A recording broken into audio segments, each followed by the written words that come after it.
Hi, everybody. Welcome to a very interesting edition of Atheists Having Cocktails with Christians. I'm very fortunate to be surrounded by some good friends tonight. My old friend, George Ochoa, my good friend, Jimmy Brown, and my new friend I got to meet in Vegas this year, Larry Farkas from Vengeance. So tonight's going to be just a really just chill chat about Roger Martinez, who unfortunately passed away a couple days ago. And these guys, obviously were core members of friendship with him and part of building the metal scene and the Christian scene in Southern California. And, he was a friend and to me and to others. And man, let's just talk about Roger and have a good conversation tonight, guys. So thank you everybody for doing this. I appreciate you.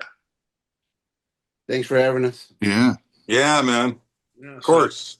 Since George is on top, we'll kind of do Hollywood Square style. We'll start with George, man. If you just want to kind of, start with, your, what you, how you met Roger, kind of just some brief stuff of what you guys went through and some fun times you guys had. Wow. I'll take up most of the show with that one. I've known Roger since we were in junior high together. So I've known Roger for a long time. My first endeavor with Roger was we were skate park buddies. I mean, we were both skateboarders. And we used to skateboard in pools in Hollywood. We used to go down to pools in Orange County. And back in the days when Stacy Peralta and Tony Allen, all those guys were around. We in fact, I think one time we skated a pool with them. Nice. And those guys have now gone on to become, giants in the skateboarding industry. I wonder why we didn't do that. I think Stacy Peralta is like a multi-millionaire now because he's got a bunch of companies. And I remember Bones Brigade. Well, yeah, that's his big thing. Is Bones Brigade. He was just a skateboarder, just like we were. Just a long hair blonde kid. Little skinny blonde kid, but was badass at skating. And I will say this: that Roger. Wow! So all your stories start with name dropping, even going back to being a teenager. Oh man, I hung out with so and so, and oh man. Are you gonna keep interrupting me or what? I just never realized that. You can't just say some dirty kid I knew. It's always got to be some well-known millionaire or some well-known this jockey. I saw the horses and I saw the jockey, Joey Consuelo. For everybody listening, Jimmy loves to bust my chops, and I guess I bust them back because trust me, since you started, it's on now. I'm gonna bust your chops later. It's on. So anyway, back to name dropping, and back to actually telling our history. So we were skateboard buddies to the point where my dad would drive us around and take us to different skate parks and stuff like that. Cool. And so that was it. And then I guess music came in much later because, be honest with you, this was all for me the BC days, and so we were party buddies too. And Roger came from a rough upbringing. I used to go to his house every once in a while, and his mom. I mean, I don't want to dismerge anybody, but she was kind of a rough edge type of girl, type of gal, with the tattoos and all that. And I know that he had it rough kind of growing up. I don't think his mom was very stable as far as like relationships or anything like that. So I always remembered that about Roger. Later in life, I mean, this is going to take us, like I said, how much time do you have? I lost touch. I'll make it as quick as possible so that way these other guys could talk. Since I've got the longest history, I guess, with them. Another time, and again, this is atheists and Christians, having cocktails? Yeah. I'm going to give you the Christian version, my Christian side here. So there was another time I was sitting there on Sunset Boulevard, right on, not the Strip, but on the other side. It's the east side of Hollywood, and a bunch of hospitals are there. And I'm sitting there going to the doctor, I think, or something. And I looked next to me, and Roger's standing right next to me, and I hadn't seen him in years at that point. And I go, "Hey, man, what's going on, dude? Long time no see." We caught up. He goes, "Man, dude, I came to serve Jesus," and I said, "Whoa!" I mean, trust me, that was the last dude you would think would come to serve Jesus. I mean, he was like just kind of a partier, ultra loser, whatever. I mean, again, I'm not down, insulting the guy. Just one of those guys that you just would have never thought became a Christian.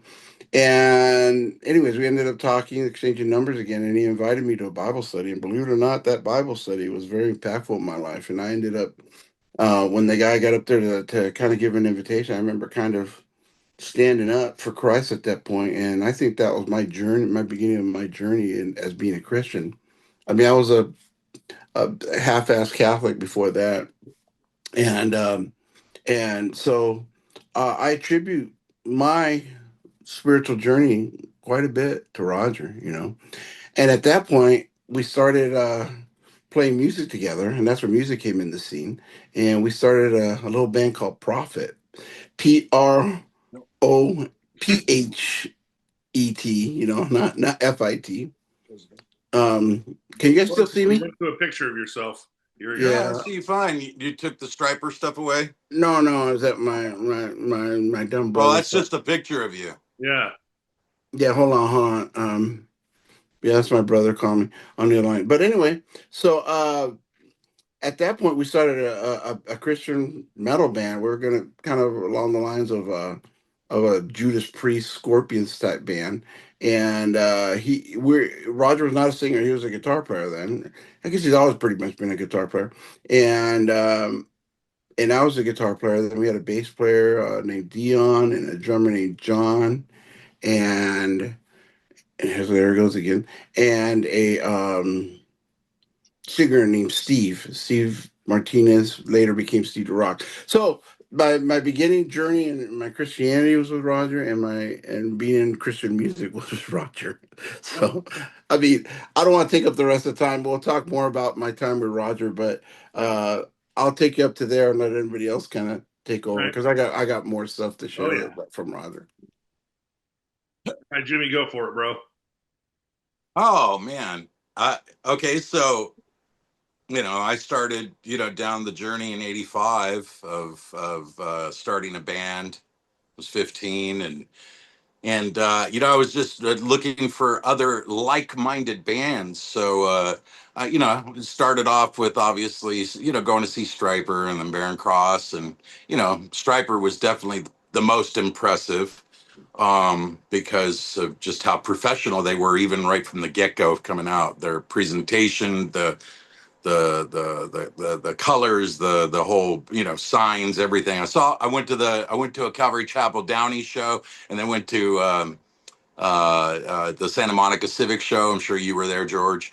But so then I heard about this other band that I saw their 8x10, and they were called Prophet.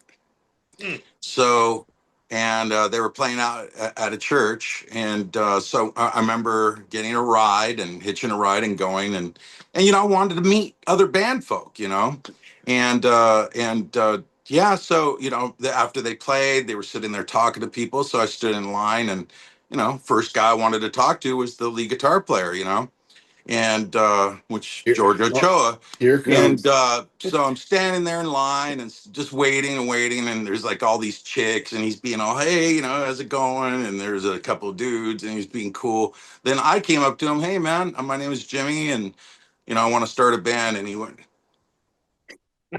Here we go. he Here we started go. doing that, and I'm like, uh, Yeah, right. what's up, man? I go, so what do so what kind of guitar rig are you playing through?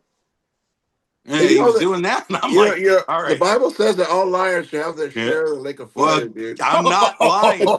That's the beauty of it. I'm not lying. So I just said, you I know what? remember it that way. I remember hugging you and like encouraging you. Oh, you don't even remember meeting me.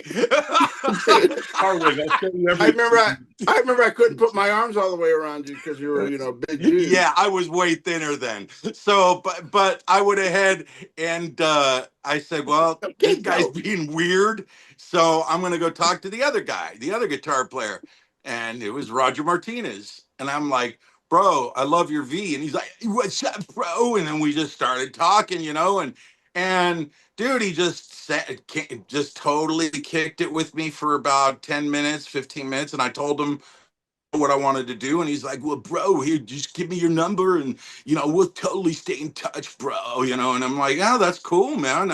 I'd love it. And we actually did stay in touch, and then I met Steve DeRock, and man, I just remember it was really cool because these guys were just down to earth, except for, but he was actually really nice with everybody else. I think maybe my cologne must have offended him or something. I don't know. But but after that, man, me and Raj stayed in touch, and he kind of let me know what was going on.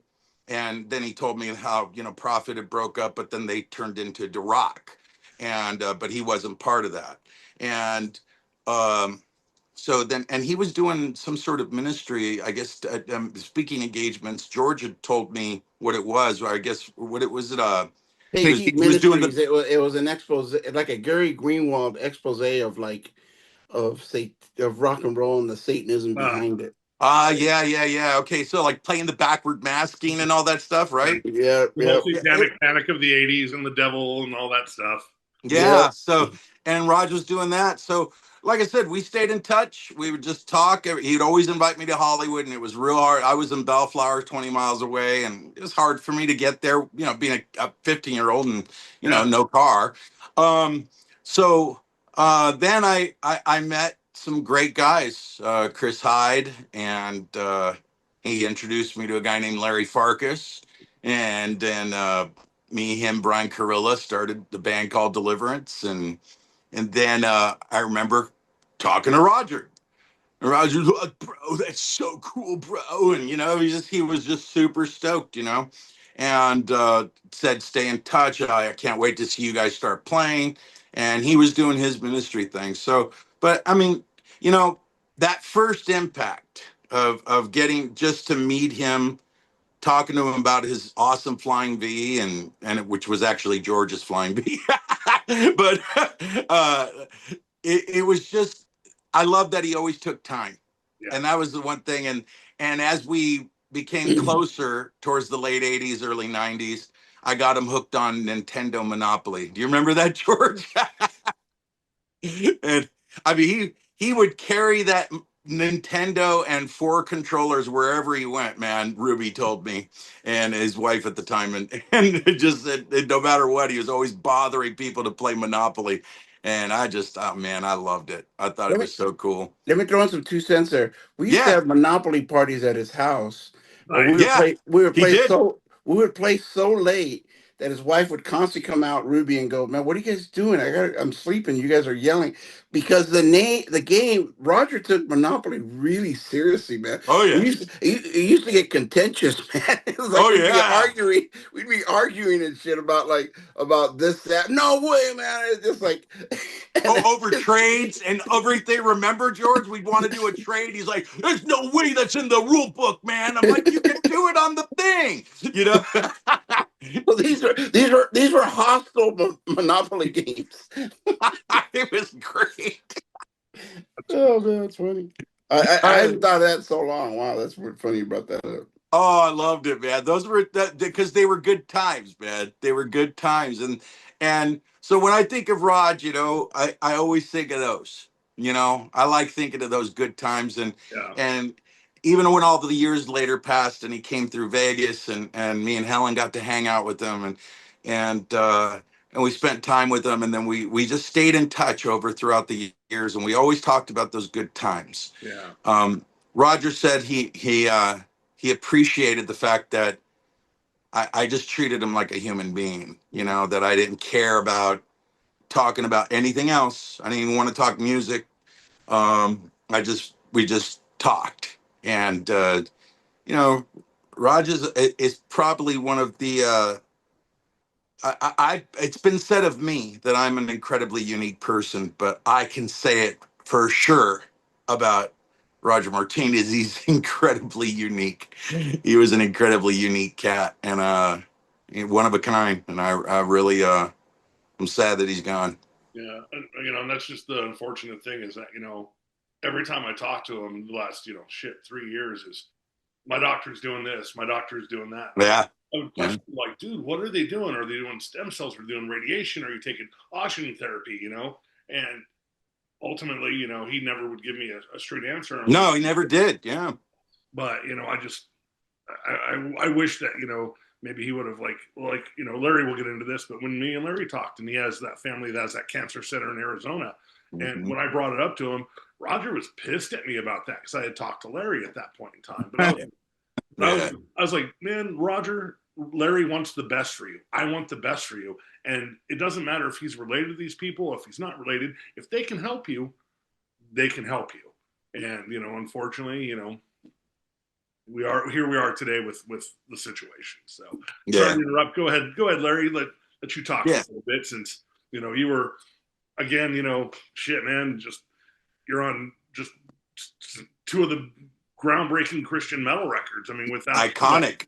Legendary. I mean, without you guys, you guys broke down so many doors for so many bands. Well, I guess so. And as far as for me to, be sitting here with you guys, and, I'm not here to speak for Roger, Dale, Doug, or Glenn, or, they have their experiences with Roger too. And they would like to, but I know that, I don't think any of us ever really ever hated on Roger after everything that happened, how much he hated on us. And like I told you, when you've been asking me about doing the show with you, and I said, well, have me and Roger on, right? Yeah. And I brought that up to him, he wouldn't do it. Yeah. He wouldn't do it. So maybe if you wouldn't have mentioned my name, he might have went to the cancer center. Unfortunately. The thing is, though, I'm not a liar and I'm not a bullshitter. You know what I mean? So I'm saying, it's just unfortunate because, his just hatred towards the four of us that were left in the band never went away, apparently. You know what I mean? And honestly, I will say in the end, he really didn't have anything bad to say about you or Doug. It was Roger Del Martin and Glenn, who he straight up just despised both of them. Wow. Yeah. But towards the end, he did bring you up a few times. He's like, you talked to Larry? I'm like, yeah, man, me and Larry talked a little bit. And he's like, how is he? How's he doing? I'm like, he's being Larry now, Wow. That's the thing. When Roger was so unique, he wasn't a normal person in any way, shape, or form. Yeah, or bad, Yeah, everybody in these pictures are. Yeah, that kind of intensity and dare I say even somewhat genius. You know what I mean? The people that are wired like that are never going to be the norm like everybody else. No, you can't be too far one way without having screws loose somewhere else or something. It seems like Exactly. So I was gonna. This is one thing, and I'm not. And this is not a bashing anybody, show. I don't care, but do it. I read Roger Del Martin's book, and from what he was saying, that Bob Beeman was the puppet master of Vengeance Rising. That he created the band. It was his idea. And then when I've talked to Roger was like, no, that's not true. So, I'm just, he was just like, no, we knew those guys and we talked about it. And then, Bob came in and kind of was doing the managerial thing. But, because in the book, it said they had a first vocalist and then a female vocalist, which I had never heard of. I was like, I always thought, Vengeance was always just, how bands either form, you all knew each other and started jamming together. So is that truth to what Bob and Roger say about Bob really being the guy putting the band together? Well, okay, here we go. You guys go ahead and get yourself something to drink real quick. No, I want to hear this. Oh, yikes. So here's what I think. Okay. And we're taking this from a Christian perspective because that's what it's all about and what it was about at the time. Okay. And even I can, for any of us, whether it's Jimmy and George or any of the other three guys that were in Vengeance we were all young and willing at that time. Right. Mm-hmm. We were young and willing and we went out there to do something. So was Roger Martinez. Right. Now, as far as from what I see, I know that, Bob had something inside him, not only just for Sanctuary, which he still does, but saw that direction of music, and there was nobody going that way, right? So, and he's not, Rob Bolland wouldn't, but so who was, well, Doug and Roger was the first ones that said, hey, let's, wanted to be a part of that. Right. So that's where it started with Roger Dale and Doug. Right. That's how it started. And then Glenn Rogers came in right. But when that was going on, so whenever that all kind of dissolved and stuff, and they kept trying other people. They had, Mike Betts from Neon Cross on drums at one point with Sharon Shubin, who was that girl that Roger's talking about that was going to try to sing, right? Okay. Well, now you got these, girl bands that are doing that kind of stuff, right? Well, if we would have been doing that back then, it would have been way too far for people to. But anyway, so from what ends up happening when this is what I think. Okay, when the four knuckleheads of us were getting together in Sanctuary South Bay, long before all that stuff, and I don't know if George would probably remember if it was called Take Heed Ministries. Is that what Roger was doing? Yeah, that Take Heed Ministries, exactly. So he was already doing this, man. Roger was already out there with his whiteboard and he was already, God was ripening Roger for what was about to happen. We were just plain no-faced fall guys, really. We're just fortunate to be part of it as far as I'm concerned, because it doesn't matter how anybody likes those songs or who wrote that shit or whatever everybody wants to think. It was based around Roger Martinez and it could have been you, Simon, if you were the guy that God was going to. Right.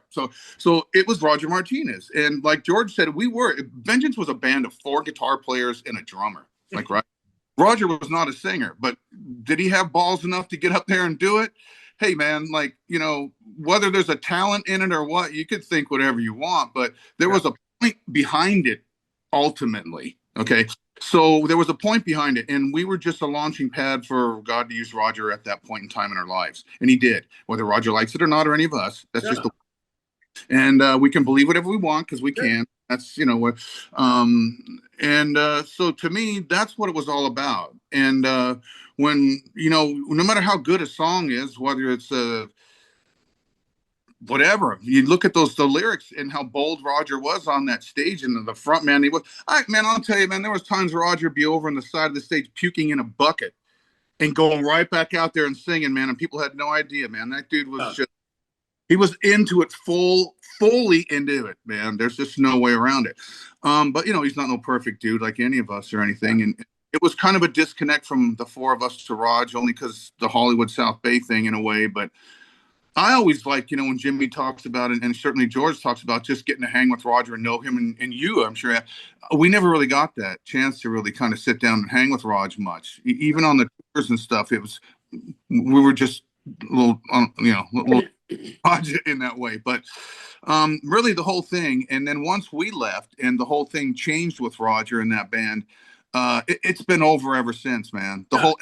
What the band was about had its season, and it was like 30 years ago, man, and it's been over ever since. And that's why I guess it still touches people, and they still say the things they say, because it was for real when we did it. It was definitely for real, man. And the words that Roger was able to put together are more hardcore than most anybody's ever going to be able to do, because he was so ripe for the time for who he at that point. And I'm thankful to know him and that we got to do that. I mean, it sucks that it ended the way that it did with all of us with him, I suppose, any kind of communication. But I never thought he was any worse of a person than me, honestly. People think Roger was such an evil person and a hellion and all that. Hey, man, I was having sex when I shouldn't have been. I shouldn't even went on the first tour with Vengeance because I was sexually involved. Whatever you want to say, man. Do tell. Yeah, I sat down with the band, and it was a conference call with Roger in Hollywood and me with the band, saying, "Hey, man, I'm caught up in this stuff, man. I shouldn't be doing this." Right? So you filthy sinner. Yeah, I know, and it was all Jimmy's idea too. So no, but man, it never was ever to hold anything against any one of. I don't hate anybody, and I don't like people in general for the most part. I think humans are. But I hate on people, man. I'm not trying to carry that with me, But Roger, a lot of jerks out there. Human being with a soul, just like any one of us, man. And if there, whatever his time or whatever he had, because he did, because some people don't get that, right? Some people get shot in the face or die in a car accident and don't get a chance. Well, even though he was in such a sad position like that, like any of us can be, he at least had a chance to make whatever peace he could if he wanted to do that. And that's between him and whatever. Yeah. And all we can do is say, man, I mean, I don't wish Roger to be burning or anybody else, or if nihilism's where it's at, then thank God for that too, or whatever, man. Like, I don't have ability to give a shit about most stuff anymore anyway. So, but I don't, Roger was a talent for what he did. And we were just the platform, and we were just like faceless fall guys that got to be a part of it, as far as I'm concerned. And, I mean, I agree with you, but I disagree, because I mean, you guys were talented, and those two records were life changing. But I mean, like, for me, being, you know, buying the first Vengeance cassette when I was 12, and then when I was 14, you know, before Jimmy, before you, before Roger, I met George at Sanctuary Hollywood when I was 14. You know, my parents drove me down, and George was there, and he gave me we talked, and he gave me a flyer for the show at Reseda with the Crucified, and, you know, I talked my parents into taking me down there. And wait, can I interrupt you for a quick second? Yeah. So I was actually nice to you, not like when Jimmy says that I was a jerk. I was going to break Jimmy's balls, but I was like, wait a minute, between you two. Were you at a church? Yes, and we were at Sanctuary. Was he playing? Was he like in band mode? Nope, he was just there. Okay, there you go. He wasn't in band mode. Because when he's in band mode, he gets it. No, I mean, George, I will say, you're so full of it, man. The stance you're talking about. When I came to see you guys down in Springfield, and I came in the room after you guys played, and you guys were waiting for the barbecue, and you and I were talking, you had that very just sitting back in your chair, arms crossed, kind of giving me the up and down, like, you know. Also, Jimmy was being a jerk. Okay, I got it. So I'm gonna get you back. Me? That was not being a jerk. You know. But no, I mean, it was really cool, because I mean, you guys, even though I'm in a different place with where I'm at with my belief system, you guys were the catalyst for many years of amazing music and hanging out, having fun, you know, youth group and going to shows. And, you know, Roger, I remember, you know, after the sermon, I went to talk to Roger, and it was right before Destruction Comes came out, and he had all these photos, you know, layouts and whatnot. He popped me up on, he's like, come on, bro, come talk to me. And so he's showing me all these pictures. He's like, which one do you like? And it's the one on the back cover with him and the guitar. I'm like, dude, that one's great. He's like, then I'm going to use that one. And I was like, whether he did or didn't, it doesn't matter, you know, but the fact that they were reaching out to a 14-year-old kid, you know what I mean? And then got to see you guys, and then moved back to Colorado. And then Vengeance came through with George at the Gothic Theater in Denver. And George hooked me up, and I got to unload the van and roadie for the day. It was great. Yep, unloading the van. Hey, want to unload? But you know what, Larry? That's why George called you. Yeah. You know, but hey, you know, what's George, up, bro? His personal number. You want to help us out and unload everything? I'm cool with that. So that actually put me on a path of a career that I did for a lot of years, and I loved it. I loved doing roadie work and security. I mean, I had so much fun doing it, and it was always fun when I would talk to Roger. And later, you know, in the last few years, you know, we would talk, you know, shows, and he'd be like, oh man, you know, what bands did you do? And it's not like I worked personally for everyone. I just worked for a lot of different people. And, you know, I'd be like, oh man, this show and this show. And it was just great. You know, Roger just like, oh, who'd you see? You know, he was just so fascinated with music and the experience of the shows. And he would tell me, you know, experiences like, oh man, you know, we broke down, you know, out in the desert and, you know, almost stepped on a scorpion, you know, I mean, just crazy stuff, you know, stuff that only people that have done that stuff will ever experience, where you're like 6 guys sleeping in a Motel 6 room, you know, that kind of stuff. So, yeah, well, let me, if you don't mind, a couple of things though. One, of course, you know, well, I haven't read Roger Dale's book, but you know, Roger probably remembers it pretty well. And, you know, the whole thing that went down with the breakup with Roger and all the financial crap and the hate and everything else, it was what it was, man. And I mean, I'm not going to lie. So, and I know Doug Van Pelt got an interview on me, all that stuff, and it's out there, man. But, you know, as far as like all that kind of stuff, when you think about it, when we were trying to find somebody to come in to sing, looking for somebody like that, the thing about it, man, Roger never did that before, but he, like you say, he knew music, right? He knew what it needed to be. Yeah. And when he showed up and it sounded like complete shit, we knew that was it. It was like, this is the worst thing we ever heard in our fucking life. Seriously. I hear And you. it was perfect. So there was nobody, as him being a pastor, him being so ripe with all, there's no better person for him, other than him to be the dude. Like I said, it could have been you, Simon. He just happened to be Roger. But that was a person that was the right dude for that time. And he knew it. His tone of his voice worked well. Some of those guys, when you hear some of that stuff, it's just annoying as hell. And I get that a lot of people don't think they can understand Roger, but he's not really singing real fast. If you really go through it, you can understand. But he knew that style of music to what it needed. So when he came down, it was the missing piece, man, that we needed. And then it just did what it did, you know, so whether he liked it or not at the end, right? Yeah. Hating all the whatever and all this stuff, like, you know, but it like you say, like, no matter what, we're all connected to that. Yeah. I mean, and the thing is that mistakes were probably made on everybody's part, including Roger. I mean, I don't want people to think that because the last, 3-4 years, me and Roger got really, really close and talked all the time that, I think people think that me and him were just on the phone or on Zoom scheming, talking about doing evil and atheistic things and bringing down the church. Most of our conversations were surfing. That's what I think. Yeah, surfing, skateboarding, shows, music, you don't know what seances and stuff? Oh, I do, and I'm doing one later on you, buddy. So you just yeah. I'm gonna wish tons of naked women just put a little needle prick in the little doll that looks like George. I mean, Roger definitely was a very complicated person, very complicated, and went through some things as we all go through, and maybe he just didn't handle it the correct way. But at the end of the day, I mean, he was a crazy, eccentric, amazing human being. To be what he did, man. Yeah. He couldn't be just some timid dude to go out there and do that. He couldn't be a timid dude to go do what he did when we were together as a band. Yeah.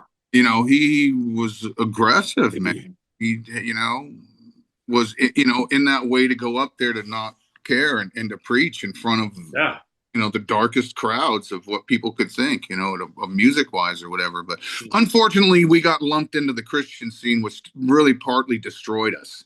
Because that wasn't the point of the band in the first. Yeah. So that was a part of the downfall, I think, to me anyway. We were not a Christian festival band to go see when you're on vacation for some Christian festival.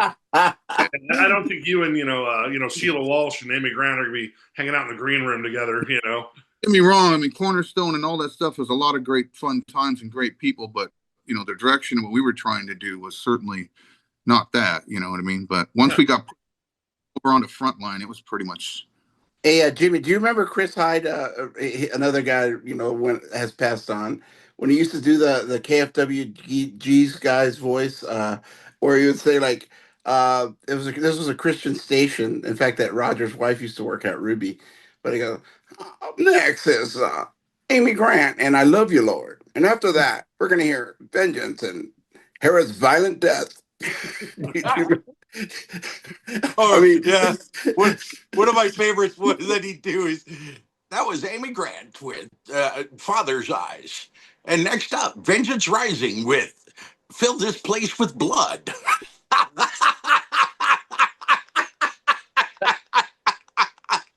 Oh, that's good. That's so. Remember good. that? He used to do the guy's voice like perfectly. He did it spot on. Yeah. Herod's Violent Death. Yeah. Well, George, let me ask you a quick question. When you were with Vengeance and on tour with them for the released album, are there any like memorable shows or something fun that happened on tour? Like, Yeah, he just sent a picture of it to me. Some good fun things that you guys would do. Well, our first show at the Roxy, we were playing it in front of all the Vengeance guys were there, the ex-Vengeance guys. No pressure. And Jimmy, and guess where the ex-Vengeance guys and Jimmy planted themselves at that Roxy show, which was the breakout of the new Vengeance, the front row, just sitting there like this, watching us. And I'm just like going, okay, whatever. And it's like going, and that was, be honest with you, a terrible show. So here's a memorable thing from that tour is, and Larry will attest to this, Roger was always on the edge and stuff, and that was a good and a bad thing for him. He always wanted, with Vengeance, with the original guys, put these demon heads on the stage. Yeah, and I had to move those at the Gothic those with the TVs in them and those things. with the TVs in them. Yeah. And the old Vengeance guy says, "Are you out of your mind? We're not doing that because you know what was on the TVs while we were playing live? Scenes from the freaking Exorcist Right. of like Linda Blair going up and down and vomiting green crap and man, Yes, I it's like forgot about that because I thought it was Faces of Death that were playing. that too. He that put too. that on there. Yeah. So, hey, listen to this. Here's a funny story. I would be on stage playing, and people weren't even looking at the band. They were looking at the screen, and girls were going like this. Oh yeah. Yeah. So here's the thing with that is now that it was. Let's not again. We're not ridiculing Roger in any way, because I really believe. By the way, I strongly believe that you should never piss on a man's grave. That's a terrible thing to do for anybody. That's low class and Yes. but anyway, but Roger, let's face it, turned into Roger Rising, and and so it was Roger's way. Everything, and when I went on that tour, I was a hired gun. I was a hired guitar player. It was kind of refreshing because in Deliverance, I used to do all this stuff and book and talk to and there I was just simply a guitar player, and that was kind of fun. But now he got he controlled everything. The demon heads were going on stage, and they did. and those were the memorable times where I'm looking at going, this kid really hauling those things around was such a nightmare. Oh my gosh. And then again, every night I'd look down, people weren't even watching my fabulous guitar player, they were watching the screens with they were watching the screens with looks of terror. In looks of terror. And by the way, the only reason I was fabulous is because I was mimicking this guy named Larry Farkas, and I was the new Larry Farkas in the Vengeance. And I don't think I quite measured up, but I tried. No, you didn't.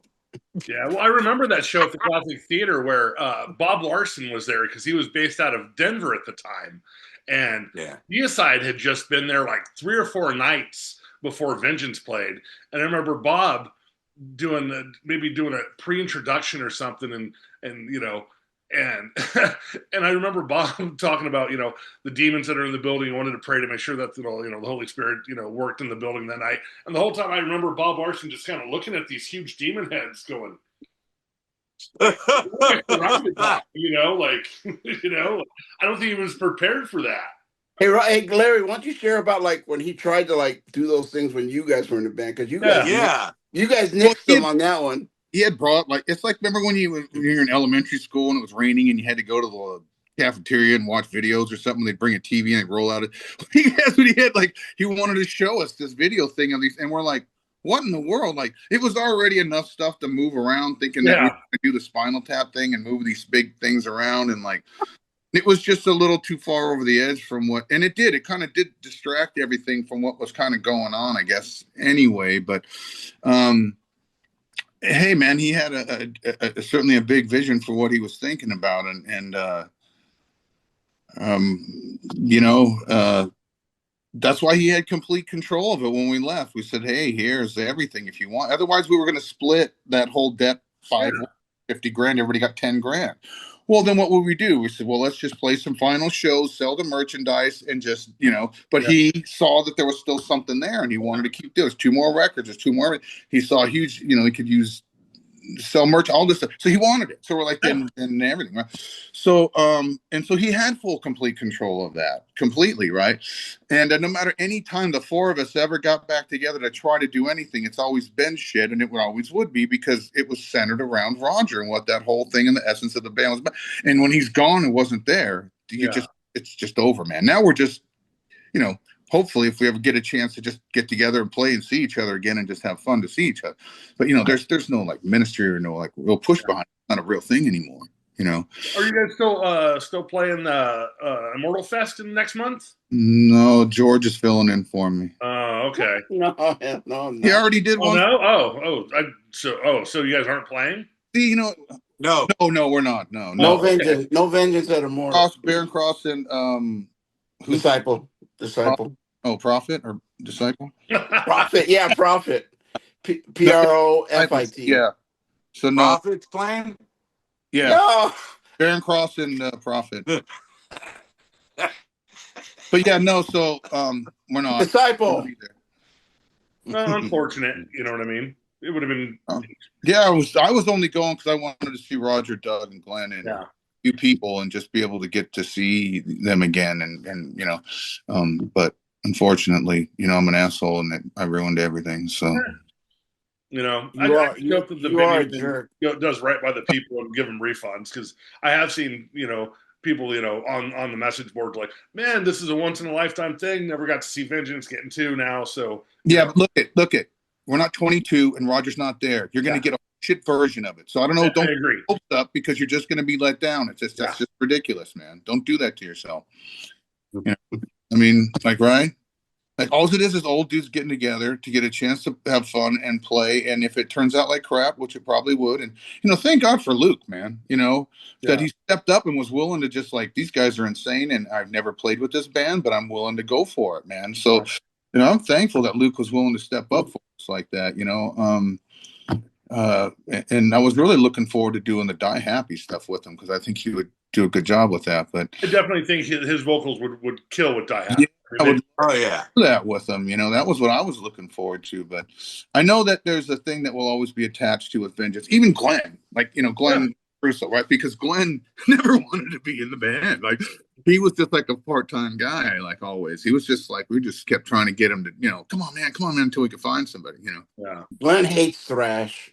Yeah, he's just, that wasn't, you know, it certainly was more obviously on the side of ministry, and because we were friends that he did it, not because he was like fully into music and stuff. But Glenn's a full-on John Bonham drummer. That's where his heart's at. Yeah. Bass, you know, that's Glenn's. That's why, you know, his wheelhouse, it fits so well with the Die Happy stuff, I guess. But you know, I know that Vengeance was a revolving door a little bit too there after we left, but it was kind of before too, like, but the core of what it was, and the reason why, like you say, those first two records were the way they were, I think, is because the four of us had a chemistry together, and we were there in South Bay, you know, and unfortunately, not too much of that goes on anymore. People get to sit and just have fun playing music together again, and like just making stuff up. It's a different trip nowadays, but certainly miss. You know what I mean? Going out to Jimmy's house and his dad getting pissed. These damn kids coming over here making noise again. You know, back in those early days of the Deliverance stuff, we were in Jimmy's garage, man, pissing his parents off. You know. Well, Jimmy, even though you didn't play directly with Vengeance, but I'm sure you guys did a ton of shows together. You know, which record was he on? Jimmy did. Well, that's true. I mean, Jimmy did play in Vengeance. We were all in that band at some point. Well, I know you were Simon Dog. That's right. Simon Dog right there. You know, do you have a memorable, like, amazing show maybe you guys got to play together? It was like the time I saw you guys at the country club, I remember seeing Roger just frantically running around all night, you know. Didn't get to talk to him or anything, but I remember him being there. But, I mean, did you guys ever, like, you know, play shows together and, like, you know, play shows together? I have to say this, and I'm sure I've said it before in public once or twice, but so I hated Vengeance.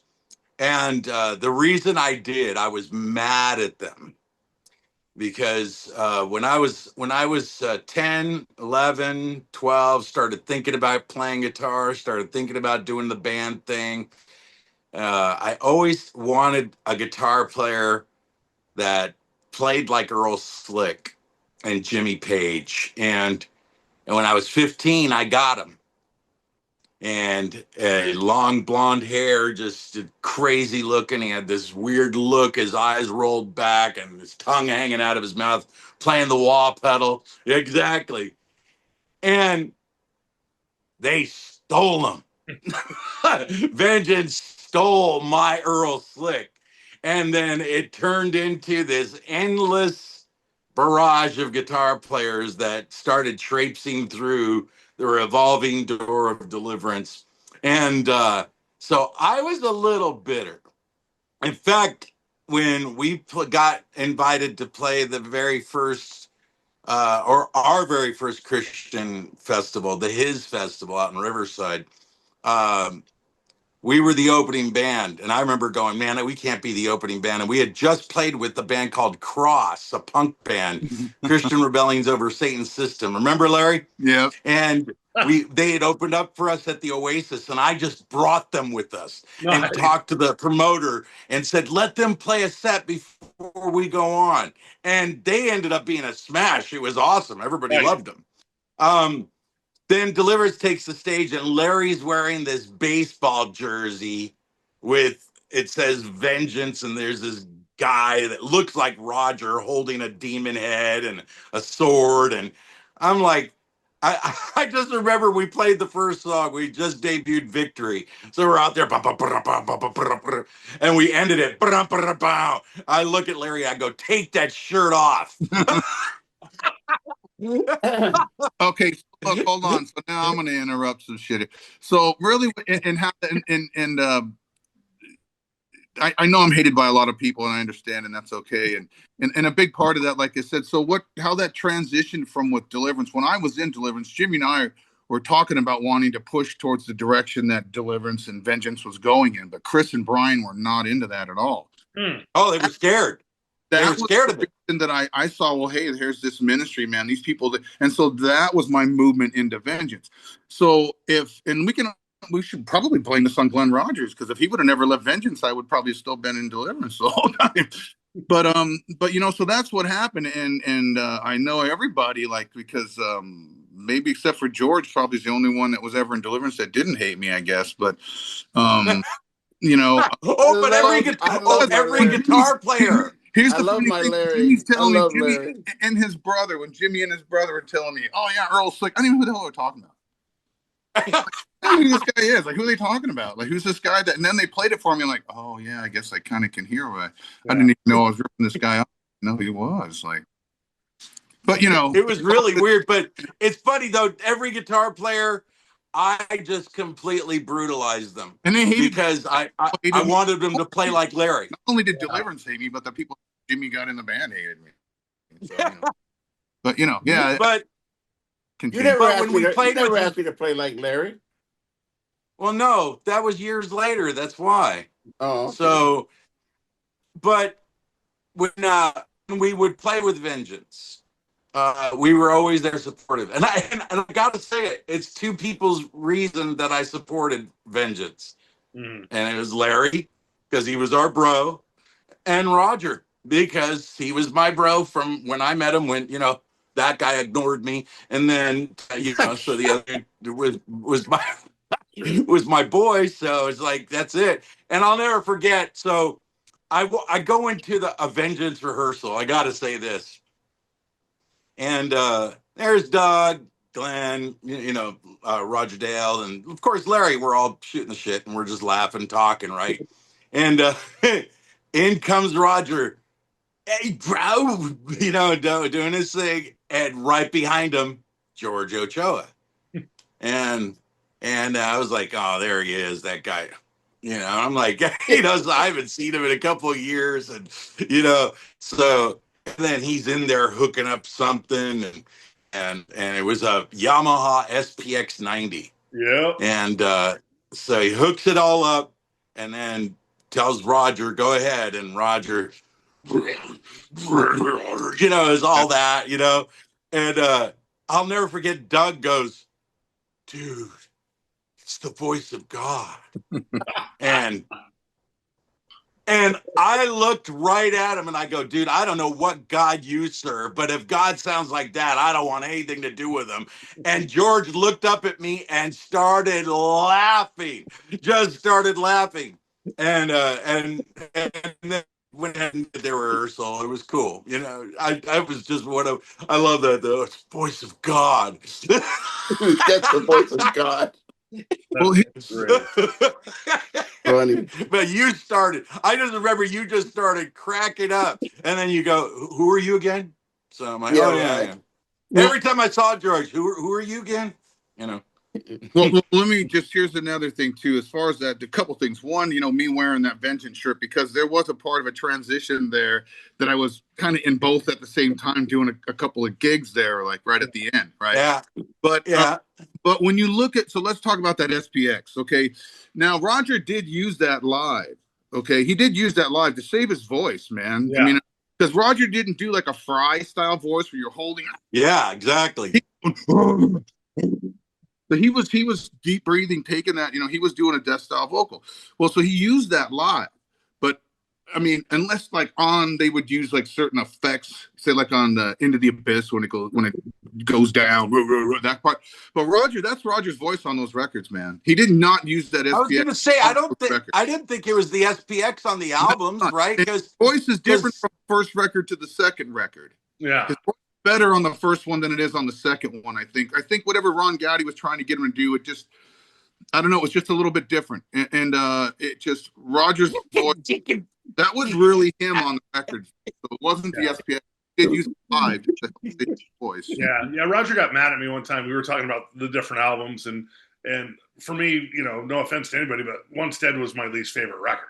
And he was like, how come? I'm like, because it was more blues based. There's a lot of blues guitar in that. It wasn't as extreme, because by the third and fourth record, I was listening to a lot of like Deicide and Obituary and Napalm Death and really extreme metal.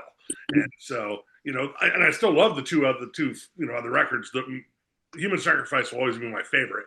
And he was like, well, how come? I'm like, just because it was just more blues based. It's like not. Oh, you didn't like Released Upon the Earth? Yeah. Simon Dogg? I like, for me, it goes Human Sacrifice, then Released, then Destruction, and then Once Dead. Those are my order of how I rank them. And I just remember Roger he's like, I just don't get it. I just don't get it. I don't get it. And I just tried to explain to him, like, because here's the thing, like, once Roger kind of left music and Christianity and whatnot, and was the realtor Roger, he didn't listen to music. So, I mean, I spent like 6 months with him helping him find new bands. Because when we were talking about doing a project, and I was honored he asked me, and I tried my best, but ultimately he was too sick and we were too far away, and it just was not going to work. But like, I would send him stuff and he'd be like, bro, that's so cool. Like, and then he would go down a rabbit hole and be like, have you heard this band? I'm like, yeah, this, like, check out this album from this year. This is their best one. And he would always just be very, changing his mind of what he wanted to do. At first, when I sent him Napalm, dude, he devoured their whole catalog within like 3 weeks. And he was like, bro, nothing else I've ever heard is like those guys. I'm like, yeah, like, they're the kings of extreme metal. Nobody beats Napalm. And then Napalm Death? Yeah, Napalm Death, yeah. Oh, George, wasn't that the concert Roger went to? I think so. It's a funny story, by the way. Yeah. And he would send me stuff like, I'll let you tell it. All right, but yeah, you got to tell it, George. Yeah, I'm gonna wait till Simon's. Wait till Simon's like Archangel, which is very technical metal. Which that's not the kind of metal I like. I like grindcore. I like beatdown. I like that kind of faster stuff. But it was just really cool, like spending day after day. Like, I'd wake up at 6 a.m. to take my daughter, get ready to take my daughter to school at 7, and I had like 30 messages like, bro, check out this band. And I'm like, dude, I've listened to these bands for 25 years. I'm helping you. I'm showing you what's out there. And then I sent him a link to this band called Cattle Decapitation, and he actually responded. He was like, I don't know. That's just, it's because they have a video that's very, very graphic about sexual organs and whatnot. It's messed up. When I first saw it, I actually went like, God damn! Like, it's this crazy person that like finds these Christians and like takes them into the woods and like does like trans stuff to them, and like it's intense. And he was like, that's fucked up, man. I can't believe you watch that stuff. I'm like, well, yeah, I mean, it's metal, but it was always so much fun getting responses from Roger like, bro, like, how have I not heard of that band before? I'm like, yeah, man, how the fuck have you not heard of these bands? These bands have been around 20, 25 years now, but that was just the thing, So during music, he left. So during the lockdown in 2020, I sent Roger a link and it was of me and George doing Warfare with an acoustic guitar and me imitating Roger. The frontline thing, yeah. And no, that was us doing 23. This was me and George just pretending to play Warfare. Oh, okay. And at Jimmy's studio, in Jimmy's studio. Yeah, and about like literally about 2 minutes after I sent it, the phone rings. And he's like, "Bro, what is that? What you think that's funny?" And I'm like, "Yeah, dude. I thought it was hilarious." Yeah. And he was more mad about George playing the guitar. And then after a few minutes he calmed down, and I hear it in the background. He's watching it. And he starts laughing, and he goes, "Hey, do I really sound like that, bro?"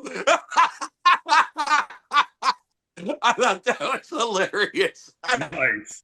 Dude, that video's almost gone viral. It's like got thousands of views, man. Yeah.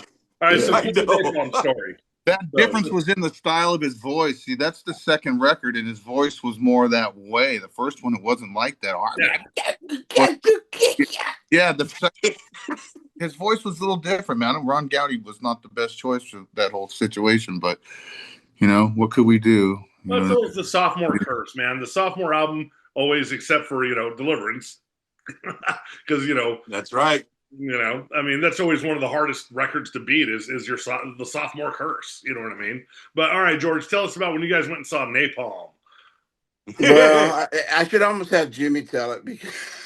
But No. all right, I'll start it. You end it. So we went to go. Roger was really good at like keeping current with the scene back then. Like you're talking like oh yeah. Now he was like, you're right. He probably got out of touch and hadn't heard these bands have been around for 20 years. But then he and I would go to all kinds of shows. I remember we went to one show that was Judas Priest. It was Judas Priest headlining with Megadeth and Testament opened the whole show. Nice. Oh yeah. And we had really good seats too. It was like 10th row center or whatever. And yeah, we did have good seats. And did you go, Jimmy, with us? Yeah, I was there with you guys. Okay, so I remember Roger going, "Okay, bro, after Testament and Megadeth, I'm not interested in Judas Priest. We're going." I think he was driving. I go, "Dude, if you leave, I'll get a ride because I'm not leaving. I gotta watch Priest." Yeah. So because we saw Testament, they're great.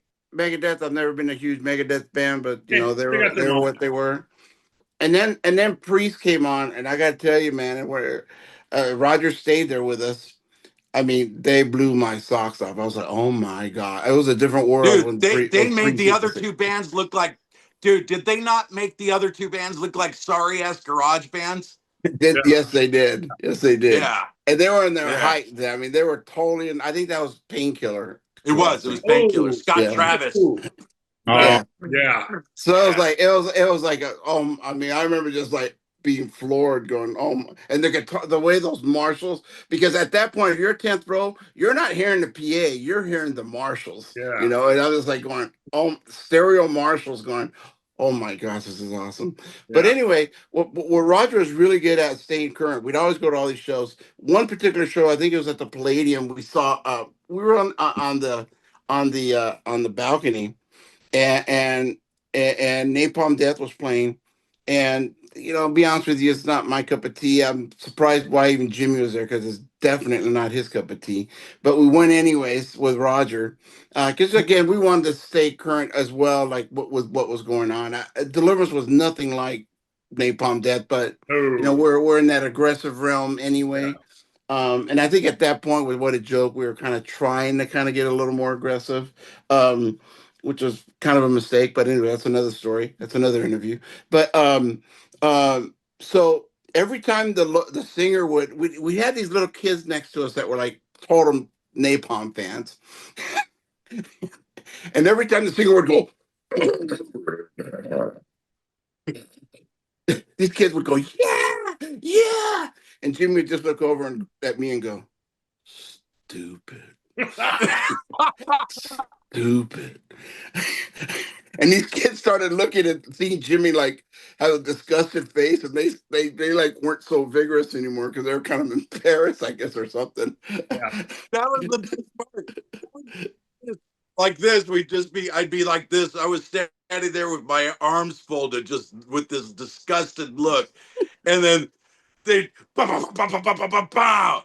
And these kids, yeah, like after every one, and the guy's like, all right, next song is gonna be. Then he presses the button and, Oh yeah. So, and I'm just standing there. These kids are like going all crazy. And then after a while, they were noticing, like George said, that I'm like this, and I'm like, stupid. Grindcore is not for everybody, my friend. Grindcore is not for everybody. But George was laughing. We were laughing in the parking lot because the kids, after every song, after a while, were like, da-down. And then they turn around.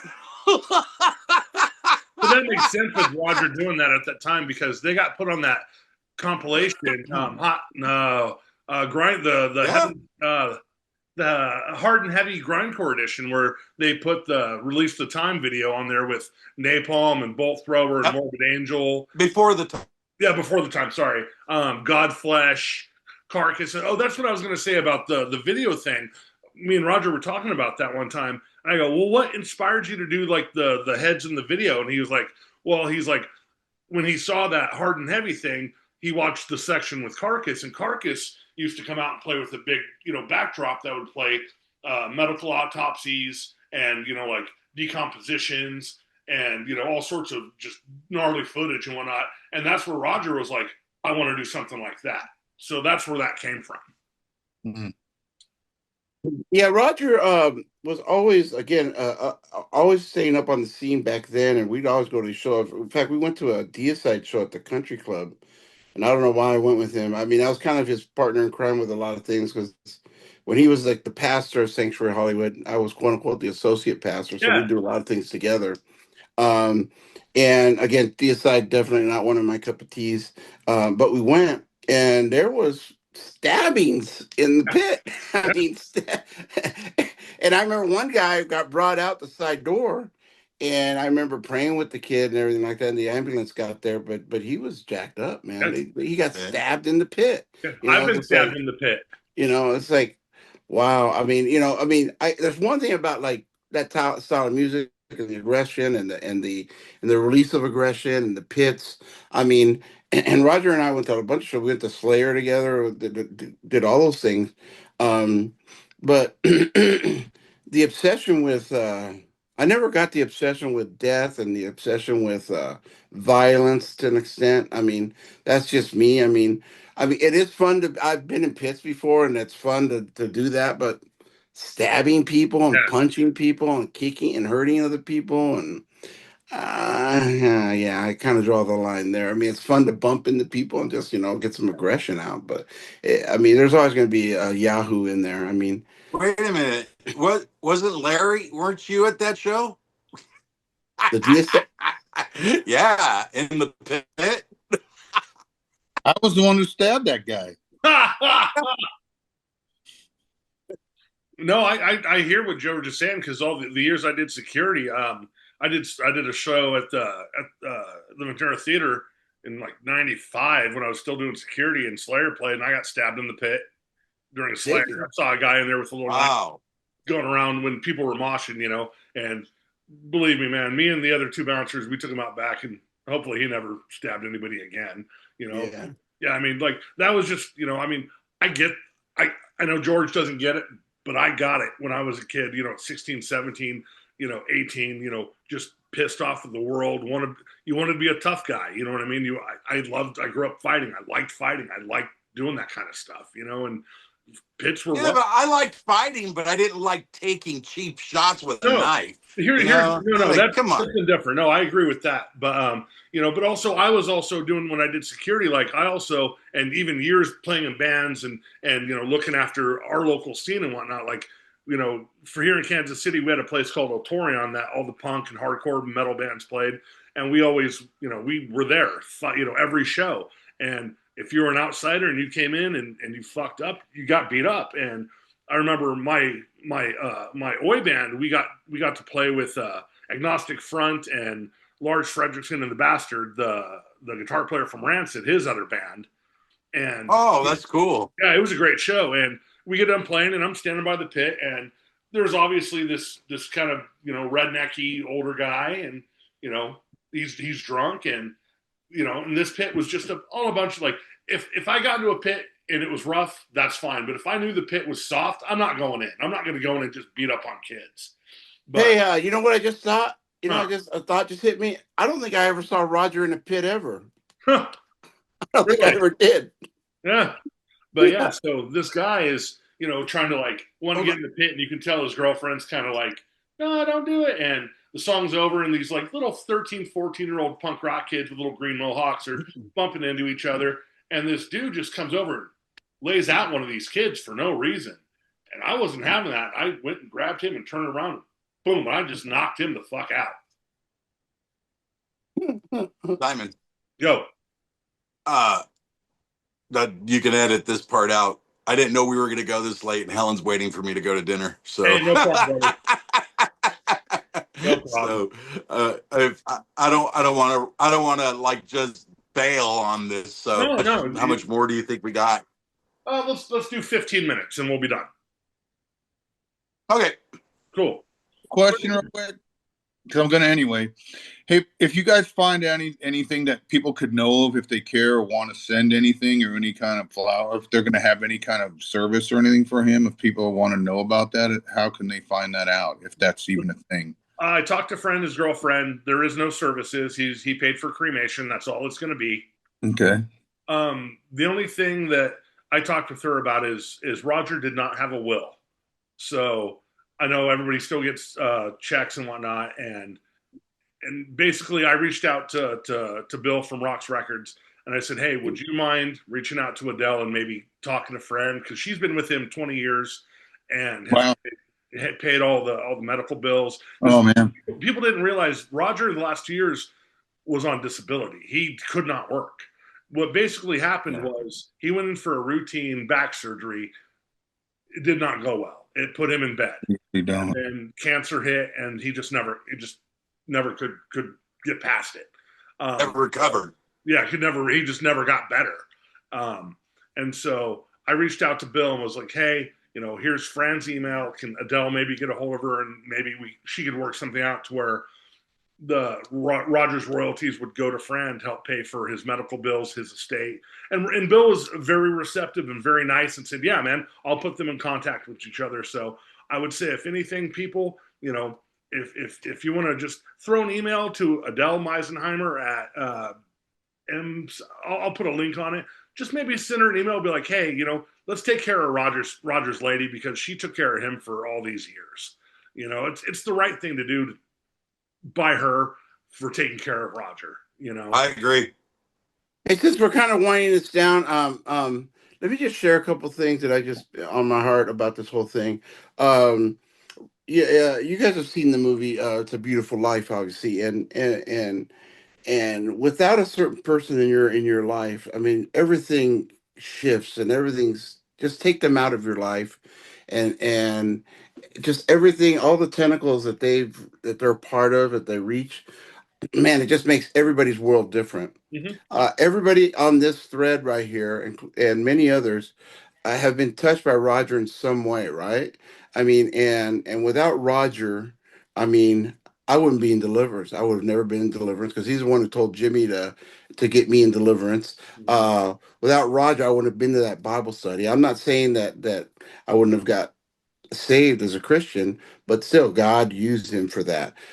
Without Roger, those 2 albums wouldn't have been put out, or whatever, All of Vengeance, and those countless kids that got touched by those lyrics, that wouldn't have happened. I mean, in other words, we'll never know till we probably get to heaven. Now, this was my view of just what kind of impact we had. And Roger, whether he likes it or not, and God rest his soul, is he had a huge impact on this planet in a lot of ways, and it's very unfortunate that these last 35 years have not been really pleasant or happy ones. I can't speak in those 35 years because I'm saddened that in those 35 years, our relationship severed because we were close when we were younger.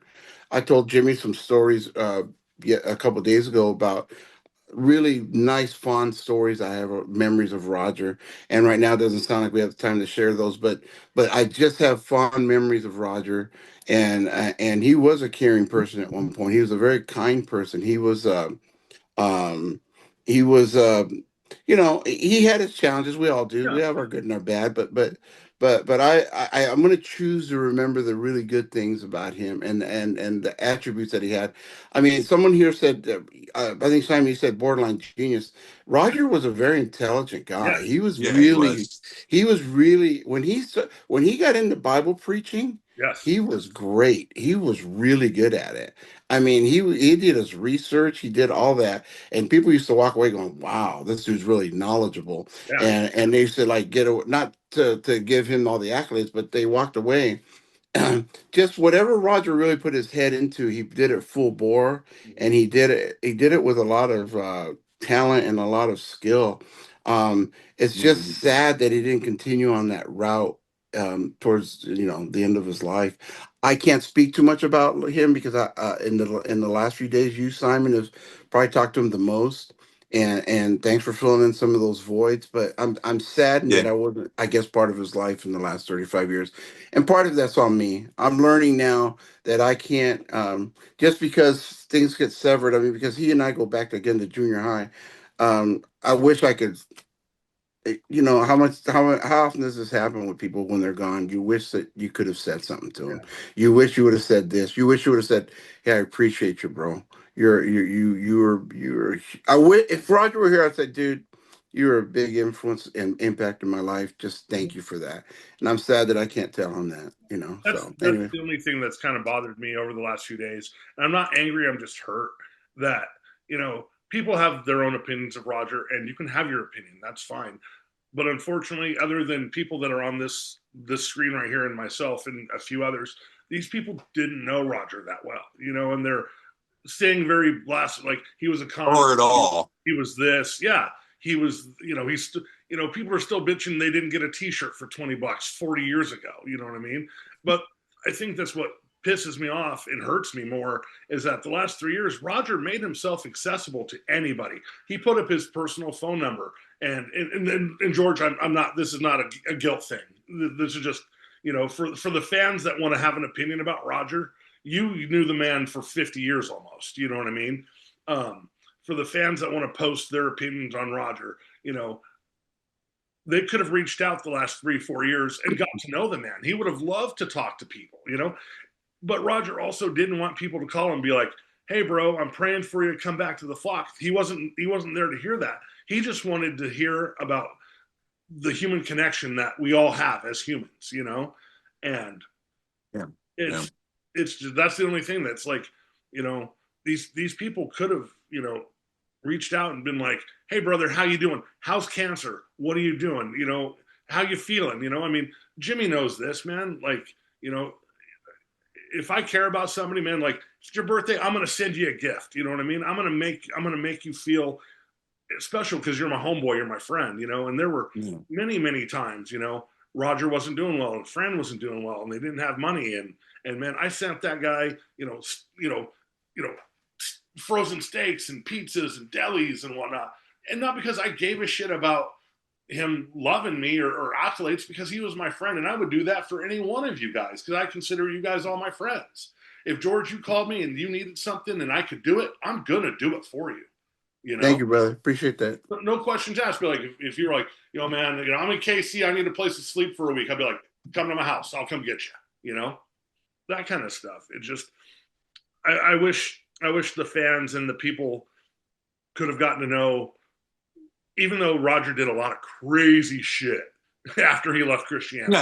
And I am not in any way, shape, or form condoning what he did or the bad, crazy shit that Roger did, because Roger could be batshit crazy no matter what belief system he had. It just sucks that, he went too far and didn't have a chance to to feel better and to maybe, because man, he was excited about doing music. He was, and then he just got worse. I mean, he was ready, and then everybody like, where's Realms of Blasphemy? This guy's been talking shit for 30 years. I understand why Roger became a recluse and didn't want to talk to people. When I first wanted to do this show, Roger definitely was one of the first people I wanted to interview. And when I finally tracked Roger down and talked to him, it took me 6 to 8 months of me gaining Roger's trust before he did my show. Jimmy, thank you so much for being my first guest.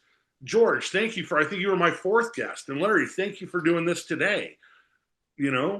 But it was a 6 to 8 month conversation with Roger of him getting to know who I was before he trusted me. And people have to realize trust doesn't come easy. So, so is there anything else that you guys can, not the, Jimmy has to go soon. Yeah, go, brother. I'm sorry, man. That's okay. Oh, you guys, you know what? If I leave the meeting, you guys can keep going. Yeah, I mean, if you guys have a little bit more, I'd like to hear a couple more stories if you have time. Yeah, because George, you've got some great ones, and so do you, Larry. Yeah, Larry. All right. Well, let's hear much some love, bro. You guys know nothing but love to all of you. But Simon, I hope we our mission was accomplished with this. I think it was, brother. Thank you for always being awesome, back, bro. All right, man. Love you guys. I'll talk to you. When Jimmy leaves now, we can start talking about Jimmy as soon as he leaves. Yeah. You can talk shit. I don't care. We will. As soon as you get off, we're going to start talking crap. But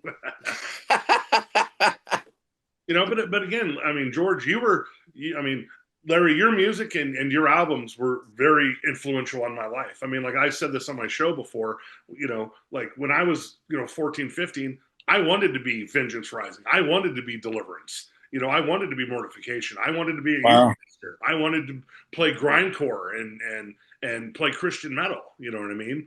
I mean, George, again, was the first person I met in the scene at 14. I'll be 49 next month, and here we are, 30 some years later, still Roger was a connection. George is a connection. You now are a connection with me, and things can't be severed no matter what you think of somebody's lifestyle or what they did or did not do or what they believe. Me and George will probably never see eye to eye about religion ever, but that doesn't mean he's not a human being and not my friend. And those are the most important things to me. I'm still praying for you, bro. I know. And I'm going to do voodoo on you later. And hey, something Larry said earlier that was kind of perplexing to me. That you never got to really hang with Roger. It was always like vengeance business, but you really did never get to just hang with just. Sometimes, Roger. Man, when we were like write songs, I'd go up up there into Hollywood, and we would go over his ideas and so like Phyllis Place with Blood was not in drop D. It was just like like in E. And I'm like, that sounds too much like Black Sabbath. So I dropped D and just went to the lower chords. Yeah. So it's things like that we would hang in, sometimes we went to Tommy's Burger one time, right, because Rod's loved Tommy's Burger, which he loved Tommy's. And fortunately there's one not too far out here, and when I go there I always think about him because I remember that, right? And it's just funny stuff like that, and like we're on tour and you'd see him going through the aisles looking at the cupcakes and stuff, and he'd not be wanting to, because hey man, we're all I think maybe probably, I don't know, Ruby probably cared about his health and didn't want him to just be eating a bunch of crap all the time too. But still, man, people like what they like and whatever. But yeah, I mean, there was just sometimes, but it was never like when we were, because he was in Hollywood and we were in South Bay, man. You know what I mean? And so it made it harder for us just to connect as humans because it was easier for him to come to 4 of us. Yeah. You know what I mean? 1 second. I got to use the restroom. Give me 1 second, okay? Sure. Thank you, buddy. Yeah, hey, that's funny. The host left. We could talk crap about him now too. No, hey, if the show's still going, if he's going to keep any of this, I don't know, but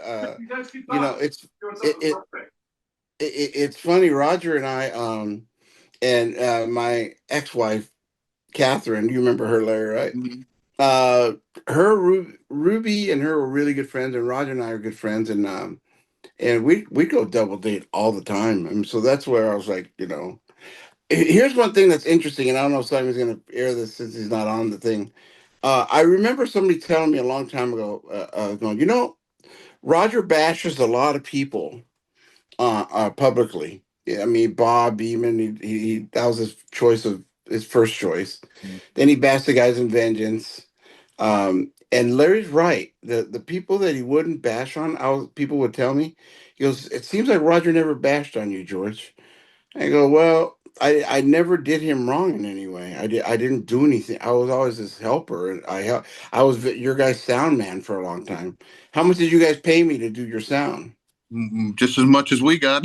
Zero, zero.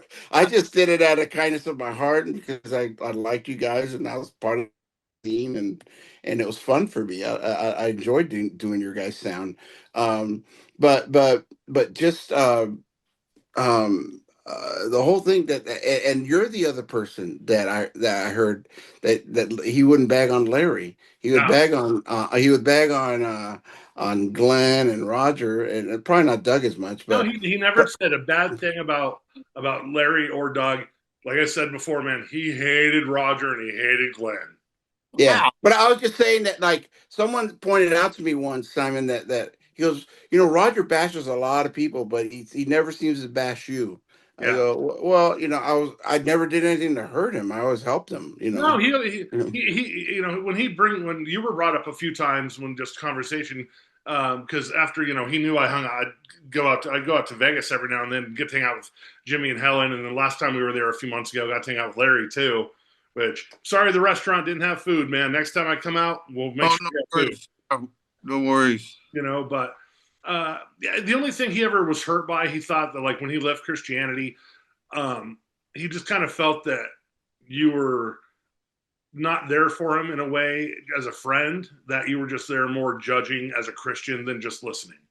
Which, that's between you guys. I don't know. I mean, it could be wrong, it could be right, but he just kind of felt that once he separated from the church, that you kind of no longer were his friend and took the church's side and wanted nothing but disconnect. Well, since you brought that up, I'm going to have to bring this up because Sure. that wasn't necessarily the case per se, because he after he broke up with Ruby, and like I was there during his fall, shall we say. Yeah. I was there almost every step of the way. And his conversion into atheism, I was pretty much there at the beginning. And I said, hey, can I stay at your house? Because, Ruby, we're breaking up. I said, yeah, no problem. He stayed with me. And he just started, you got to remember, anger is a secondary emotion. It always stems from hurt. And I know he was hurt. He was hurt. He was hurting a lot. And it just manifested itself by anger and angry words and lashing out. And I know that now. And he was, I know he was hurting in a lot of ways, because he got so extreme with his anger, and it got really old for me because it was always anger, anger, anger. Yeah. I finally had to tell him to move out. But one of the things that really, and I don't like to air this personal business, but I'm going to, at this point, almost defend myself. No, totally. That he kind of said that I kind of shined him because of my Christianity. It really wasn't the case. At one point, he actually accused me of going after his wife, and I was married at the time. And I said, I go, dude, I would never do anything dishonorable like that. I would never do that. And that was like such a blow to me. It's like, how dare you think that I would do that? Yeah. And that's kind of a lot of ways I think that and I think he was just, again, lashing out. I think it was in anger. And that's one of the things that kind of caused me to go, you know what, screw this guy. And I hate to think of that I left him in that way, because maybe I should have been a better person, just overlooked at it and just said, look, I know you're just saying that out of hurt. I would never do that to you. And I wouldn't have done that. Yeah. I would have never laid a hand. And if you ask Ruby, to this day, if she was right here, did George act with honor with me? I 100% did. And I and her and I have had a friend, brother, sister relationship ever since. I mean, we've been great friends through the years, Ruby. And I know her husband in now and all that. So we get along. She lives in Tennessee as well now, so we get along great. And so I know for a fact that that's the last thing I would have done, and been accused of that was kind of disheartening to me. So that's kind of the reason why I kind of separated from Roger in a lot of ways, Well, and not it just to makes sense, and mention. that's not you ditching on him because of what your belief system was, and that you couldn't be around the sinner. It was No, it wasn't that. he did a personal attack, and that makes total sense. And I want people to understand that, like, even though I was friends with Roger, I don't condone a lot of things Roger did in the past. I want people to understand that I just because I'm not a Christian doesn't mean I don't have ethics. That I don't know that there are things that are right and wrong in Of life that course, you do or do not. of You know, course. so my defense of Roger is, a lot of people, and you guys will know this more than anyone, going through, I mean, the pressures you guys had on you as young men, being not only musicians, but, probably, husbands trying to take care of your families, and then ministry and band and promotions and whatnot. It would be hard on anybody. And when anything comes crumbling down, you're going to be bitter. You're going to be bitter, and you're going to lash out, and you're going to look for who did me wrong, why did this happen. I mean, I went through that with one of my bands when we were that close. We were that close to getting signed, and the dream that I'd been working for towards years, and it didn't happen. I've had to let that go, because it didn't happen. It's never going to happen. Hey, but I had a great time doing what I did. Hey, let me just put a little bit, and there's certain things that I hesitate to share, but there's a couple things I think maybe people need to know, Sure. and let's see if people like listen to the show this far into it. But telling you that I was there at the beginning of Rogers, and I think Larry knows most of this. And Larry, chime in if you know if you have anything to say about this. But the beginning of Rogers' conversion to atheism, like I said, I was there at the beginning of that. Um, he, the poor guy, I will say this, got hit after hit. I mean, he was pastor of Sanctuary Hollywood, and I remember there was this secret meeting that I was invited to, by the way, and that he wasn't, of all these pastors that were concerned about him being lacking in his pastoral duties at Sanctuary Hollywood. Mm-hmm. And we had it at South Bay, and Bob and a bunch of Chris Dorman, all kinds of people were there. And I'm just sitting there at this meeting, kind of quiet, and everybody's concerned about like where Rogers like thinking more about the band than him being a pastor, blah blah blah blah blah. Um, I'll tell you why I'm laughing in a second. And I remember at the end, I kind of finally spoke up because I was the associate pastor at that time. I go, you know what's wrong with this meeting? And everybody went, what? I go, the guy that you guys are all frying right now is not here to defend Mm, himself. mm, You know, I go, and this is wrong. I mean, you guys should have had Roger, and if we had anything, it shouldn't have been a meeting behind Roger's back. It should have been Roger in the meeting, us confronting, because there were some legitimate concerns. I get that, but why have this meeting about Roger without Roger there? That's CS, if you ask me. Um, I didn't, and then I think the next night, I remember this specifically. We're at Via Tosco Mexican restaurant in Hollywood, and it was Catherine, my ex-wife, Ruby, and Roger and I. We're all having dinner, and I go, Roger, I got something to tell you. I go, what? I go, we just had a meeting yesterday, and it was about your pastoral duties. He snapped right then and there. I think we abruptly finished dinner, and man, we got up and man, he got on the phone and just started like saying, "What are you guys doing?" And snap. And I don't blame him. See, Yeah. so he lost, and then shortly after that, he lost his pastoralship. He was asked to step down. Not long after that, he kind of lost his band, but then he took it over, and obviously, so and then bad insult to injury, then his wife leaves him. So all these things that Roger had this foundation. He had this like he was the guy. He was Pastor Raj. He Mm-hmm. was lead singer in Vengeance Raj. Had a beautiful wife. Had a nice place. And everything like that. It literally crumbled underneath him overnight, almost overnight. I mean, within a few months. And that is the beginning of the end for him, as far as I'm concerned. Because I saw that I was there through it all, So, um, were there some mistakes made, and how we're dealing with Roger through the whole sanctuary thing and the pastor thing? Yes. Were there some mistakes made with the band? Probably. That his marriage between his wives, that's their business. I don't know what their dynamic was, but I know Ruby's a good lady. She's a lady that loves the Lord, and I think she was not feeling that with Roger.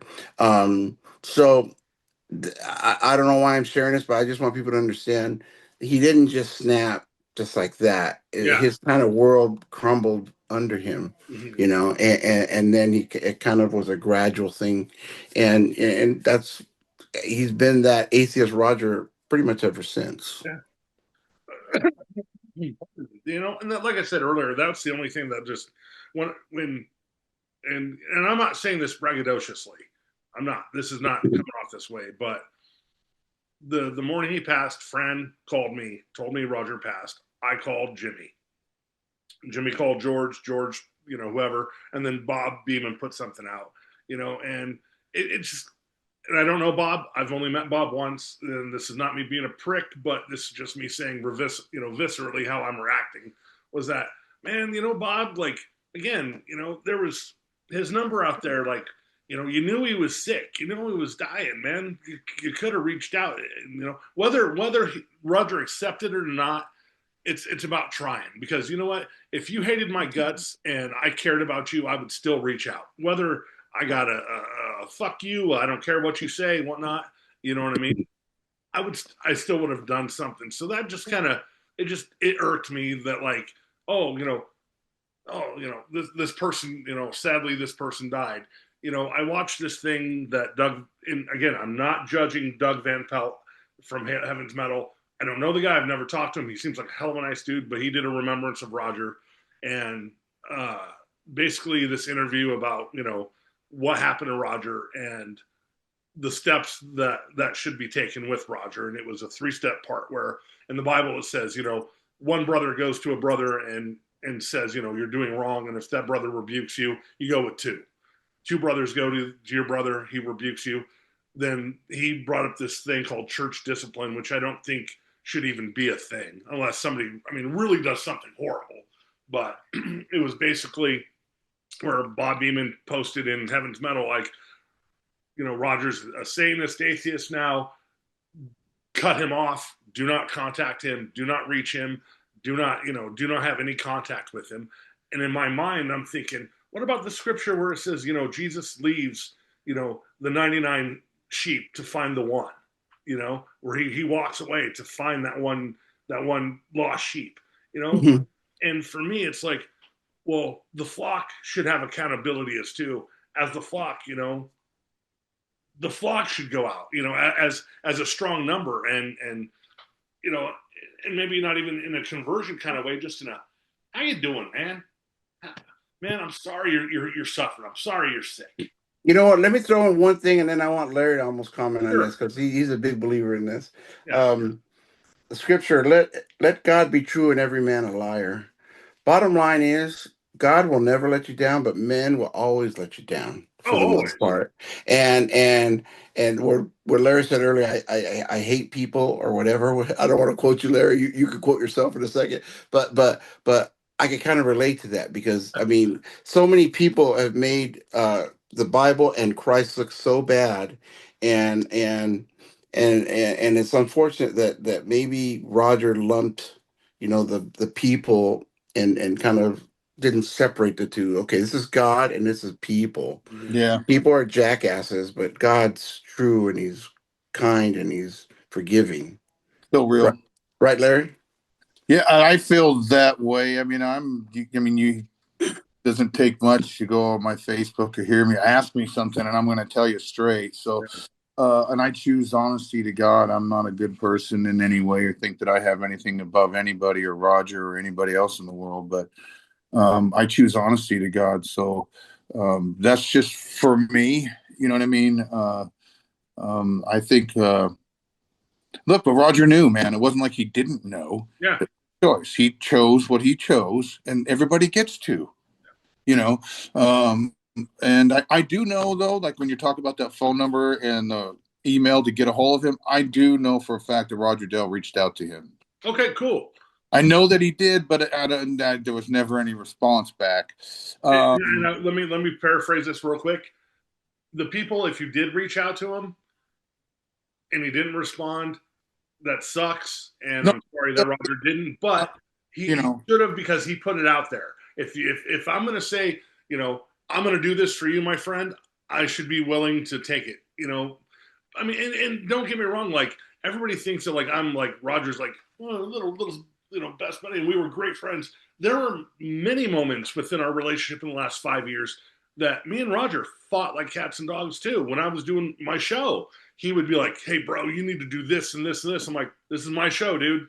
The guy that does my editing, he's like, "I need your editor's number, man, bro. I need him to do this." I'm like, "Look, man, the guy that does my show and does my editing, he's a friend of mine. He does this for very little money. He plays in a band.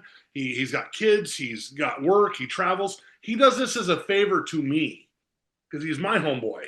Right. Yeah. And I pay him very little for the time that he puts into this with me because I don't know shit about computers. And I kept telling Roger, I'm like, dude, I'm not giving you his number. He told me specifically, when we started this, nobody gets my address, nobody gets my email, nobody gets my phone number. I'm helping you out.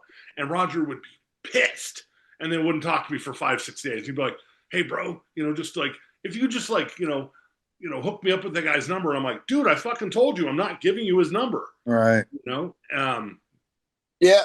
Yeah, but like George said though too, and I do feel that way. It's not that I hate people individually necessarily so much as just humans in general are horseshit. Not producing better humans. I mean, this is the longest we've been alive. The humans have been on the planet. This is the oldest this planet is, and look at how we treat each other on the planet. We're not making better people. So I'm not a big fan of people, but it is unfortunate that, like you say, that to not be able to separate the fake shitty humans and all just humans in general, because we're not all that. Separate that from what you chose to believe in the first place, if you did. And I still choose to believe in God regardless, if whatever it really is. I don't have the ultimate answer what it is, but there's something. To think this all came from nothing is just more. I can't even come close to that. But so that's. I agree with you. I had this conversation in Vegas.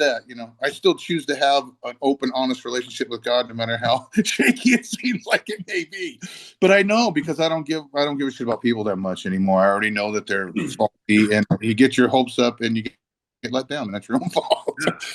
But yeah, and that's the thing too. It's like, like I said, the funnest times I had with Roger was not talking atheism or Dawkins or like when we just bullshit about movies and skateboarding and surfing. Like George was talking about Stacy Peralta and whatnot. Like I grew up in Ventura. We'd go down to Point Magoo or Malibu to surf, and or Long Beach, or Venice when you better wear shoes when you're walking out on the sand. You know what I mean? And me and Roger have a laugh about that, because we came from the same area, and even though he was 12 years older than me, 13 years older than me, we came from the same place. The same way you guys come from the same place I come from, and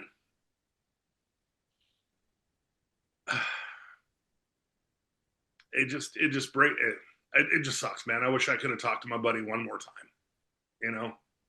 Yeah, a lot of us, I'm sure, man. I mean, and I if George or Larry, you were to die tomorrow, I would do the same thing for you, because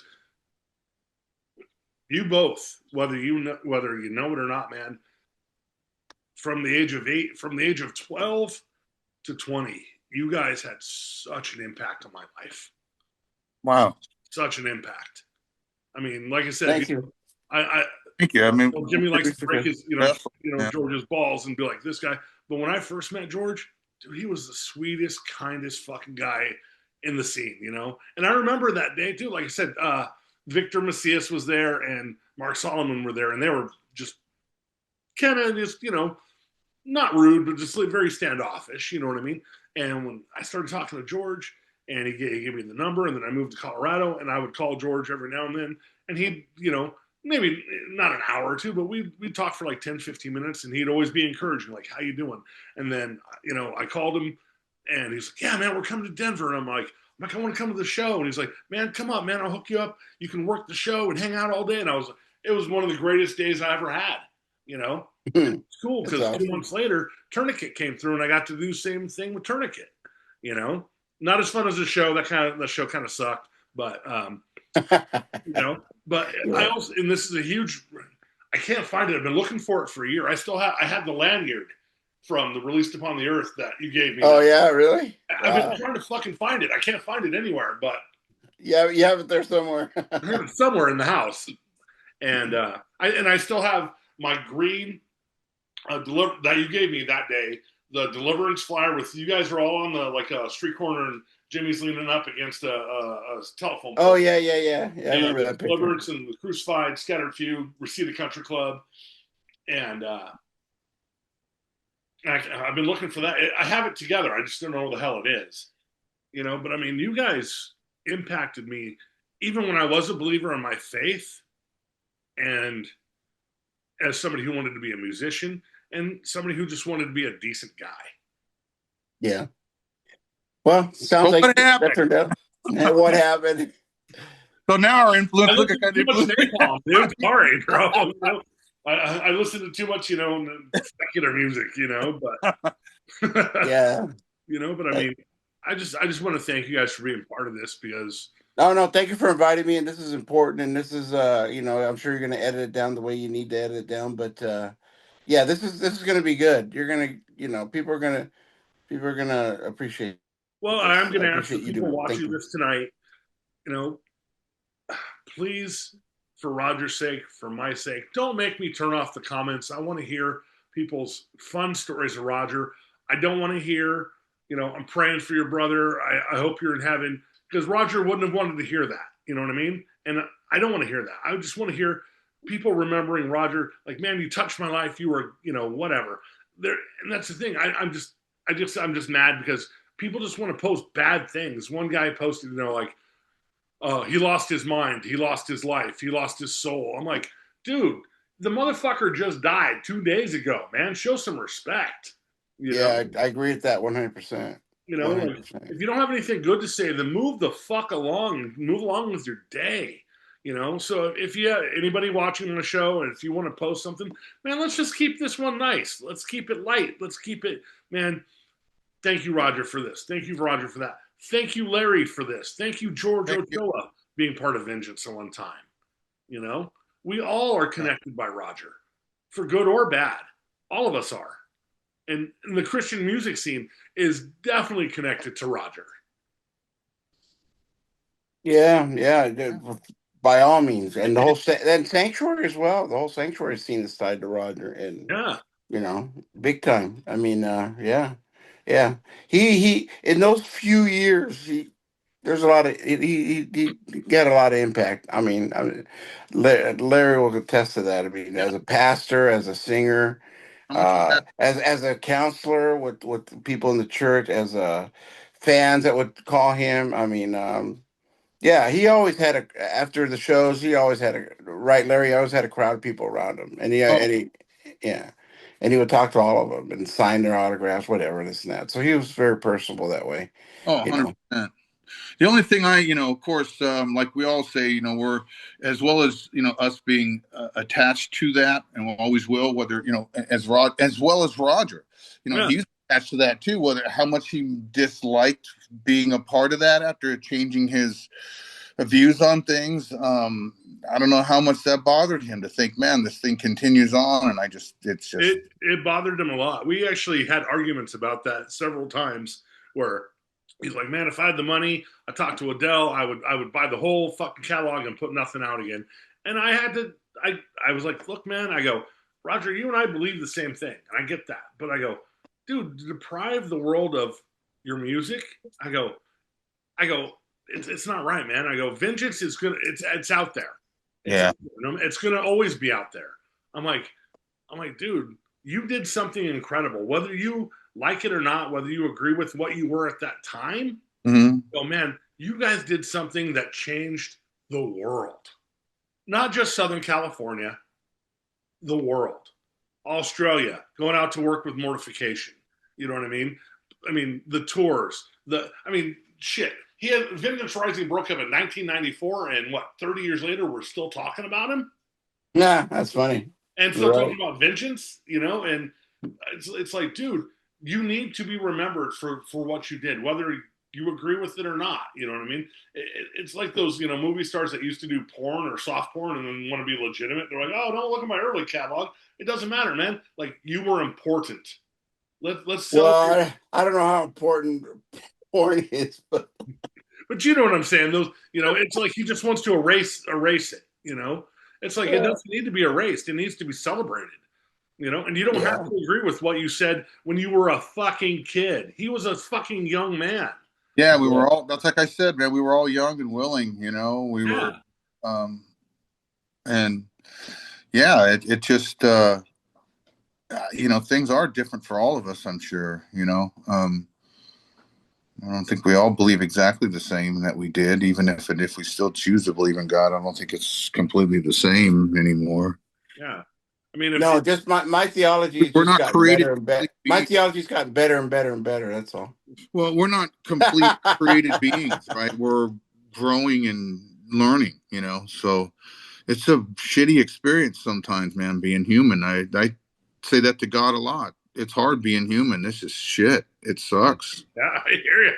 Trying to get it figured out and stay right and stuff. Fuck off, man. It's not as fun as people. Not for me anyway. But you know. But also, it's also being human without divinity, and this is my perspective, is so beautiful. It's so fulfilling. You know what I mean? And like I said, me and George, he's giving me the look. I see him biting the lip, giving me the look. You know, but no, it's just I always ask, like, well, after this life, then what? I don't know, but I do know, but. On the show, you and I already did this, man. We're not going to rehash it, you know. and that's great. That's great. That's your belief. But you know what? Okay, I'm going to say this real quick. My friend Alan Aguirre from Scattered Few. Yes.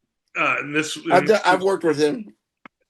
And don't get me wrong. I think he's fucking crazy as shit, but genius at the same time.